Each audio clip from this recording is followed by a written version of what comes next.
A Tall and Small Collection, Chapter 5, Training Recap.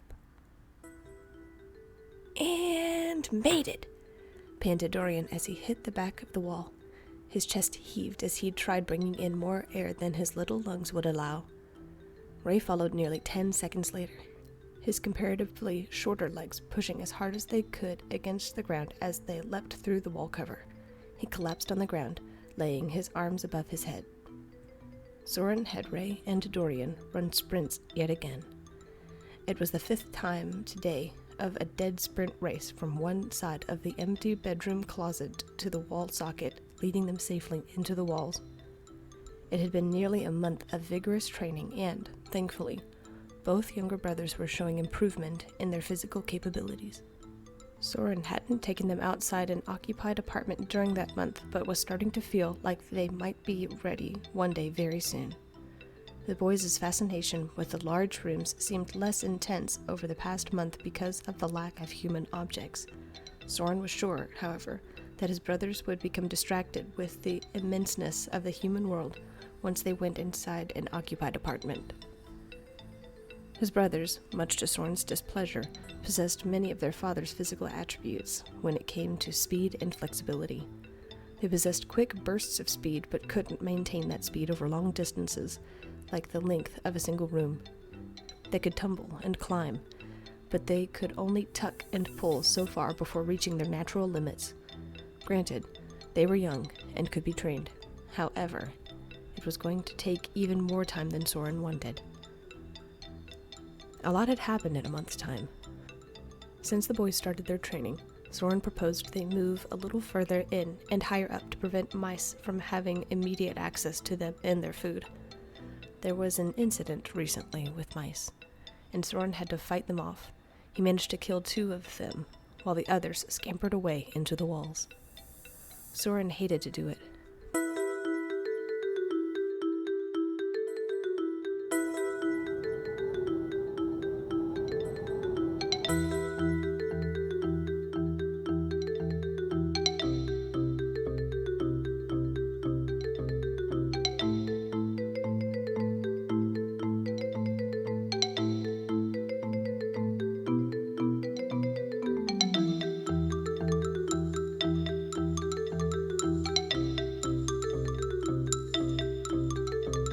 Soren even succeeded to dry and tan the mouse hides, turning it into a shoulder cover with a hood.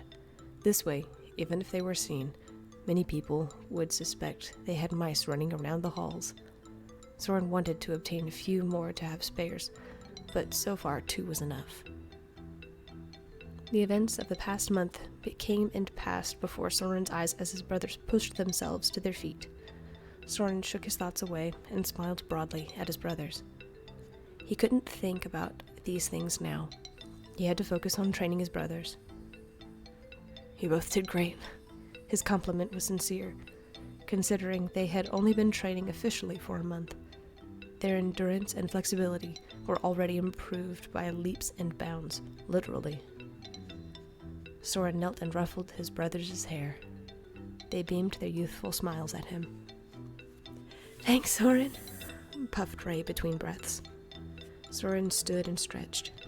His brothers, after a moment, mimicked the motion. They had been told multiple times that stretching was important for flexibility and keeping soreness down.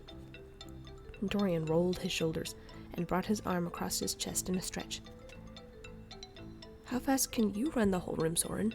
Asked Dorian as he relaxed his arm from his stretch. Soren glanced out of the wall cover and across the vast, empty room. It wasn't a very large room. By his estimate, it was probably 15 feet or so one way. He thought about it for a moment, not quite knowing the answer, before the corner of his lips turned into a quirky grin. I don't know, but we can find out. You want to see how fast I can run from here to the other wall? He asked. Rey and Dorian leaned forward eagerly. Yeah, they said simultaneously. Soren pulled the cover aside to clear his path and stood at the ready. Dorian and Rey stared at him, confused for a moment. Aren't you going to take off your bag and pin? Asked Dorian. I mean, they'll slow you down, won't they? Soren, still hyper-focused on his destination on the opposite side of the room, nodded slightly. At the same time, he gripped both items at his sides. Yes, they will probably slow me down, but I have to take that into consideration. If I'm out borrowing, my bag is going to be heavier, and I need to defend myself with my pin. I have to be quick and flexible in order to weave and dodge if I need to, especially with my gear. There are only a few times when you won't have your borrowing bag with you, responded Soren. Both boys nodded, realization setting in. They obviously hadn't considered that they would have their gear with them while running away from animals or humans. Soren felt ready and gave them both a nod. Count me down. Rey and Dorian exchanged glances, seeming both excited and determined, as Dorian raised his hand. On your mark, get set, go!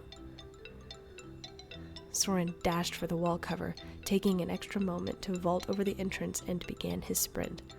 Pounding step after step, he willed his feet to fly as fast as they could. His feet barely touched the ground before springing him forward again. His nerves, ablaze with adrenaline, let him push past the subtle ache in his thighs from running with his brothers earlier. He managed to make it more than halfway across the room before needing to breathe deeper. His lungs were starting to burn with each breath. Soren imagined he couldn't think about these things if he were actually being chased by a human. The eldest borrower barely managed to slow his pace as he slammed against the wall before pivoting and sprinting back the other way. His legs began to protest as the burning in his lungs intensified. Soren tried to time his breathing as he ran, easing the pressure in his chest. His heart pounded against his ribs. He imagined a human opening the door behind him, closing in on him, and reaching out to wrap their grimy fingers around his body. The thought was crippling and enough to make his heart skip a beat, but also enough to give him a final boost of speed to leap over the electrical cover threshold in a forward roll to safety. Out of breath, and on the ground after tumbling through the hole in the wall, Soren forced himself to complete the task by leaping to his feet and pulling the electrical cover back over the hole. He secured it before breathing a sigh of relief. He placed his hands over his head as he sucked in the cool wall air. It had been a while since he had gone all out in a sprint. Dorian and Rey cheered, clapping and jumping at their brother's astounding speed. Wow, Soren, you're so fast, said Dorian in awe. Yeah, you're super fast, chimed in Rey. Soren smiled weakly and waited for his heart to stop racing before speaking. You have to be, if you are going to be out in the human world. But you also have to be quiet and stealthy. We'll have to work on that tomorrow. For now, let's take a break, back at camp, and get something to eat. The brothers walked side by side through the walls toward camp, eager to continue their training. Seeing their oldest brother work invigorated the two young borrowers to continue to do their best, and they were going to do everything they could to be like him and make him proud.